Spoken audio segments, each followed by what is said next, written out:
Ciclo de la glucólisis. Integrantes: Sobrino Romero, Manuel Cardoso, Martín Soto, Christopher Reyes. Sección 203. La glucólisis. Proceso en el cual las células, en las reacciones enzimáticas que no necesitan oxígeno, descomponen parcialmente la glucosa. La glucólisis es uno de los métodos que usan las células para producir energía. Cuando la glucólisis se vincula con otras reacciones enzimáticas que usan oxígeno, se posibilita una descomposición más completa de la glucosa y se produce más energía. La glucólisis tiene lugar en el citoplasma celular. Consiste en una serie de 10 reacciones, cada una catalizada por una enzima determinada que permite transformar la molécula de glucosa en dos moléculas de un compuesto de 3 carbonos, o ácido pirúvico. En la siguiente imagen se puede apreciar el proceso en el cual la glucosa hace para convertirse en piruvato. Fases de la glucólisis. En la primera parte se necesita energía, que será suministrada por dos moléculas de ATP, que servirán para fosforilizar la glucosa y la fructosa. Al final de esta fase se obtienen en la práctica dos moléculas de PGAL, ya que la molécula de DHAP, dihidroxiacetona fosfato, se transforma en PGAL. En la segunda fase, que afecta a dos moléculas de PGAL, se forman 4 moléculas de ATP y 2 moléculas de NADH. Se produce una ganancia neta de 2 moléculas de ATP. Al final del proceso de la molécula de glucosa queda transformada en 2 moléculas de ácido pirúvico. Es en estas moléculas donde se encuentran entre estos momentos la mayor parte de la energía contenida en la glucosa. El glucólisis se produce en la mayoría de las células vivas, tanto en procariotas como en las eucariotas. En este GIF animado puedes ver los cambios sufridos por la molécula de glucosa hasta transformarse en 2 moléculas de ácido pirúvico. Pasos de la glucólisis al piruvato. Número 1. Exoquinasa. El primer paso en la glucólisis consiste en convertir la molécula de glucosa en una molécula glucosa 6-fosfato. Para generar esta reacción es necesario que participe una enzima conocida como exoquinasa y tiene la función de activar la glucosa de manera que sea posible usarla en procesos posteriores. Número 2.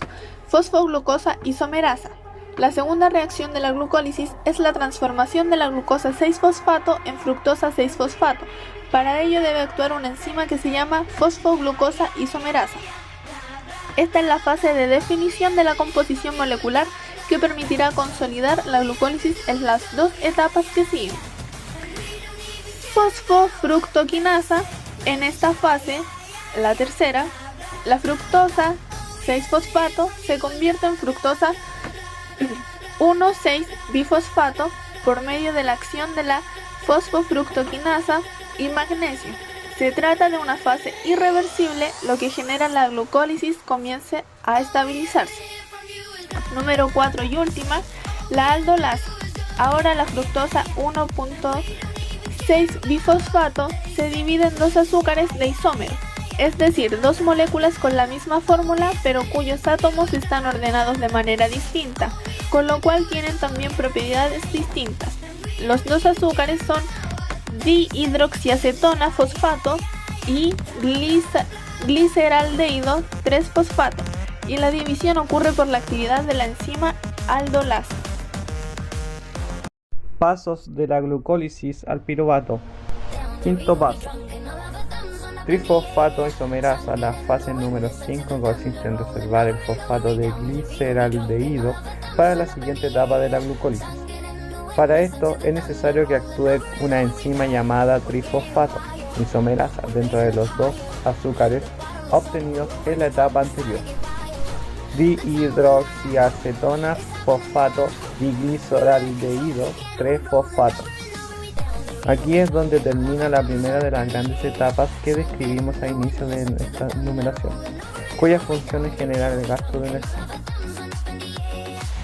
Sexto paso. Gliceraldehído 3-fosfato deshidrogenasa. En esta fase inicia la obtención de energía. Durante las 5 anteriores solo se había gastado.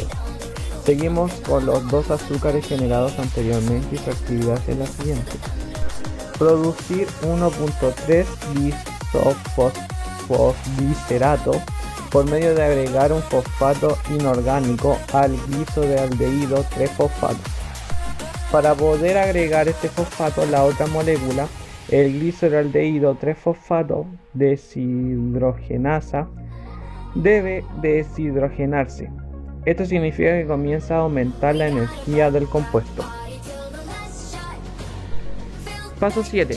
Fosfoglicerato quinasa. En esta fase hay otra transferencia de un fosfato para poder formar adenosina trifosfato y 3-fosfoglicerato. Es la molécula 1,3 bisfosfoglicerato la que recibe un grupo de fosfato de parte de la fosfoglicerato quinasa.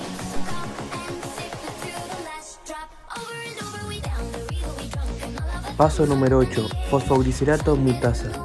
De la reacción anterior se obtuvo 3 fosfoglicerato. Ahora es necesario generar 2 fosfoglicerato por medio de la acción de una enzima llamada fosfoglicerato mutasa. Esta última reubica la posición de fosfato del tercer carbono hacia el segundo carbono y se obtiene así la molécula esperada.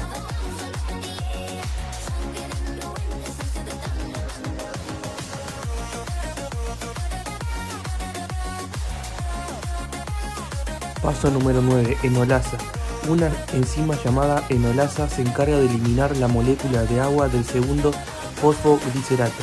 De esta manera se obtiene el precursor del ácido pirúvico y nos acercamos al final del proceso de glucólisis. Este precursor es el fosfoenol piruvato. Paso número 10. Piruvato quinasa. Finalmente ocurre una transferencia de fósforo del fosfoenol piruvato al adenosin difosfato. Esta reacción ocurre por acción de la enzima piruvato quinasa y permite que la glucosa termine de transformarse en ácido pirúvico. Fase preparatoria. En esta fase hay un gasto energético de 2 ATP. En esta etapa la glucosa se convierte en fructosa 1,6 bifosfato en 3 etapas. Una fosforilación, una isomeración y una segunda reacción de fosforilación. Para ambas fosforilaciones, el ATP es el donante del grupo fosforilo. La fase preparatoria se completa con la escisión de la fructosa 1,6 bifosfato en 2 moléculas de 3 carbonos, dihidroxiacetona fosfato y gliceraldehído 3-fosfato, triosas fosfato. Solo el gliceraldehído 3-fosfato continúa en los siguientes pasos y la trioxacetona fosfato es isomerasa en una segunda molécula del gliceraldehído 3-fosfato. Fase de rendimiento. En esta fase, la triosas fosfato se oxidan formando piruvato, produciéndose 4 ATP y 2 NADH.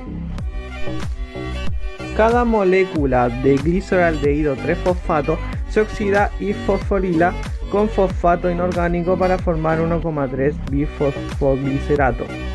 Luego se libera energía cuando las 2 moléculas de 1,3 bifosfoglicerato se convierten en 2 moléculas de piruvato. Por cada molécula de glucosa se forman 4 moléculas de ATP y 2 moléculas de NADH. Sin embargo, en la fase de preparación se utilizan 2 moléculas de ATP, por lo cual el rendimiento neto de la glucólisis son 2 ATP, 2 NADH y 2 piruvatos por molécula de glucosa.